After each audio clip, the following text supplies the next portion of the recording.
అంతర్జాతీయ స్థాయి చదువులు చదివేలా ప్రతి పేద పిల్లాడికి కూడా అవకాశం కల్పించడం, అలా అవకాశం కల్పించి ఆ పేద పిల్లల బ్రతుకులు మార్చాలన్నది నా కల, అది నా లక్ష్యం.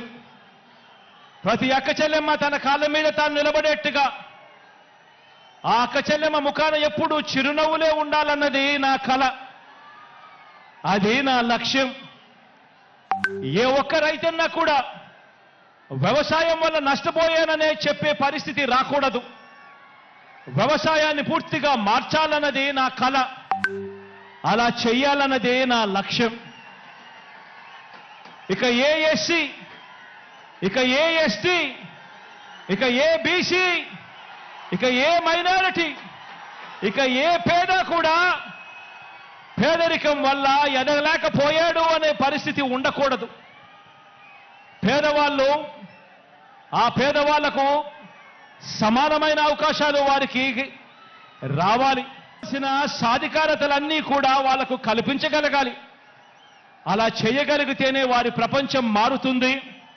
అలా మార్చాలన్నది మీ బిడ్డ కల, మీ బిడ్డ సంకల్పం, మీ బిడ్డ లక్ష్యం అని చెప్పి ఈ సందర్భంగా తెలియజేస్తా ఉన్నా.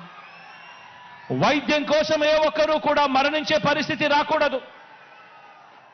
వైద్యం కోసం ఏ ఒక్కరూ కూడా అప్పుల పాలయ్యే పరిస్థితి రాకూడదు. వైద్యం కోసం ఏ ఒక్కరూ కూడా ఆస్తులు అమ్ముకునే పరిస్థితి రాకూడదు. అలా చేయాలన్నదే నా కల, ఆ దిశగా అడుగులు వేసేదే నా లక్ష్యం. వీటి అన్నింటినీ కూడా నెరవేర్చే దిశగా అడుగులు వేయటానికి మాత్రమే మీ బిడ్డకు అధికారం కావాలి. ఈ సందర్భంగా నేను ఒక్కటే చెప్తా ఉన్నాను, లంచాలు వివక్ష లేని వ్యవస్థ ఏర్పడాలన్నదే నా కల, నా లక్ష్యం. ఎవరు కూడా లంచం అడిగే పరిస్థితి ఉండకూడదు. ఏ పేదవాడు కూడా ఎప్పుడూ కూడా వివక్షకు లోనయ్యే పరిస్థితులు రాకూడదు. ఇదే నా కల, ఇదే నా లక్ష్యం. ఇందుకోసమే మనకు అధికారం కావాలని అడుగుతా ఉన్నా. చదువుల పరంగా మార్పులు తీసుకొచ్చాం, వ్యవసాయ పరంగా మార్పులు తీసుకొచ్చాం, వైద్యం పరంగా మార్పులు తీసుకొచ్చాం, అక్క చెల్లెమ్మల సాధికారత విషయంలో ఎప్పుడూ చూడని అడుగులు వేశాం, సామాజిక న్యాయానికి అర్థం చెప్పాం, పారిశ్రామికంగా మౌలికంగా మౌలిక సదుపాయాల పరంగా ఉద్యోగ ఉపాధి అవకాశాల పరంగా ఎప్పుడూ చూడనట్టుగా ఏపీని నంబర్ 1 దిశగా అడుగులు వేయటానికి అడుగులు వేగంగా పడుతూ కృషి చేస్తా ఉన్నాం. అద్భుత ఫలితాలు ఇచ్చేలా అడుగులు వేయాలన్నది వేస్తా ఉన్నది. ఈ ప్రయాణం మధ్యలో ఉన్నది. ఈ ప్రయాణం ముందుకు పోవాలి. పేదవాడి భవిష్యత్ మారే పరిస్థితి రావాలి అన్నదే నా కల. దానికోసమే లక్ష్యంగా అడుగులు ముందుకు వేస్తా ఉన్నాం. ఈ దిశగా ప్రయాణం కోసమే మనం అధికారం కావాలని కోరుకుంటా ఉన్నాం.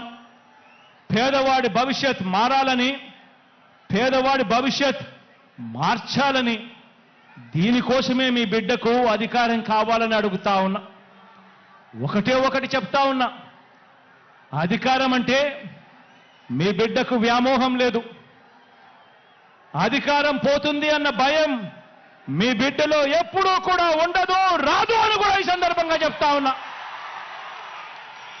మీ బిడ్డ అధికారం కోరుకునేది ఒక్కటే, కేవలం ఒకే ఒక కారణం కోసమే మీ బిడ్డ అధికారం కోరుకుంటాడు. అది కారణం ఏమిటంటే హిస్టరీ ఉన్నంత కాలం మీ బిడ్డ పేరు ప్రతి హిస్టరీ బుక్ లో ఉండిపోవాలన్నదే మీ బిడ్డ కోరిక. మీ బిడ్డకు అధికారం ఎందుకు కావాలో తెలుసా? ప్రతి పేదవాడి ముఖంలో చిరునవ్వును చూడడం కోసం. మీ బిడ్డకు అధికారం ఎందుకు కావాలో తెలుసా? ప్రతి పేదవాడి ఇంట్లో కూడా మీ బిడ్డ ఫోటో చిరకాలం ఉండాలని, చనిపోయిన తర్వాత కూడా మీ బిడ్డ ఎప్పుడూ పేదవాడి గుండెల్లో బ్రతికే ఉండడం కోసం మీ బిడ్డకు అధికారం కావాలి. దానికోసమే మీ బిడ్డ అధికారం అడుగుతున్నాడు. దానికోసమే మీ బిడ్డ పరితపిస్తా ఉన్నాడు. మంచి చేయడం కోసం మంచి మనసుతో మీ బిడ్డ సంకల్పిస్తా ఉన్నాడు.